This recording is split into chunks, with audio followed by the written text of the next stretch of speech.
తెనాలిలోని చెంచుపేటలో గల అమరావతి ఫ్లాట్స్ నందు వేంచేసి ఉన్న శ్రీ గోదా పద్మావతి సమేత శ్రీ వెంకటేశ్వర స్వామి దేవస్థానంలో అష్టమ వార్షిక బ్రహ్మోత్సవాలు సోమవారంతో ముగిశాయి. చివరి రోజు స్వామివార్ల వసంతోత్సవం వైభవంగా జరిగింది.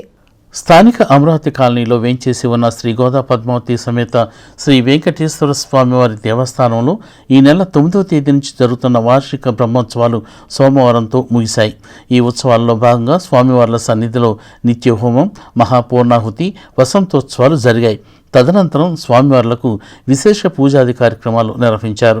ఉదయం 11 గంటలకు కొట్నాలు, నవకలశస్నాపనం, చక్రతీర్థం, ఉదయం 11 గంటలకు కొట్నాలు, నవకలశస్నాపనం, చక్రతీర్థం అనంతరం అన్నప్రసాద కార్యక్రమం పెద్ద ఎత్తున జరిగింది.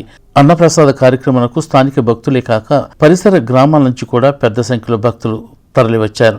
కార్యక్రమాలను ఆలయ నిర్వహణ కమిటీ తుమ్మల సత్యనారాయణ, దేవభక్తుని ఉమామహేశ్వరరావు, కిక్కూరి చిన్నకృష్ణారెడ్డి, గడ్డిపాటి పుష్పకుమారులు పర్యవేక్షించారు. గోదా పద్మావతి సమేత వెంకటేశ్వర దేవస్థానం అమరావతి ఫ్లాట్ చెంచుపేట గత 5 రోజులుగా స్వామివారి కార్యక్రమాలు దేవాలయంలో రంగరంగ వైభవంగా జరుగుతున్నాయి. మొదటి రోజు స్వామివారి గరుడ పటం ఎగరేసి గరుడ ప్రసాదాన్ని ఇచ్చాము. రెండవ రోజు యాగశాల ప్రవేశం, మూడవ రోజు గరుడ సేవపై ఊరేగింపు, స్వామివారి కార్యక్రమం నిత్య ఊరేగింపులు జరుగుతున్నాయి. భగవంతుడు అన్ని రకాల మీకు ఆయురారోగ్యాలను సమకూర్చి ఈరోజు జరగబోయే పూర్ణాహుతి కార్యక్రమంలో భక్తులు విరివిగా పాల్గొని స్వామివారి అన్నప్రసాదములు స్వీకరించి తమ వంతు సహాయపడవలసిందిగా మనవి. జై శ్రీమన్నారాయణ. 8వ బ్రహ్మోత్సవాల కార్యక్రమం ముగియనున్నది. ఎందుకంటే ఇప్పటి వరకు 7 బ్రహ్మోత్సవాలు ప్రజల సహాయ సహకారాలతో పూర్తి చేశాము. 8వ బ్రహ్మోత్సవం కూడా ఈ రోజుతో పూర్తి చేసుకుంటున్నాము.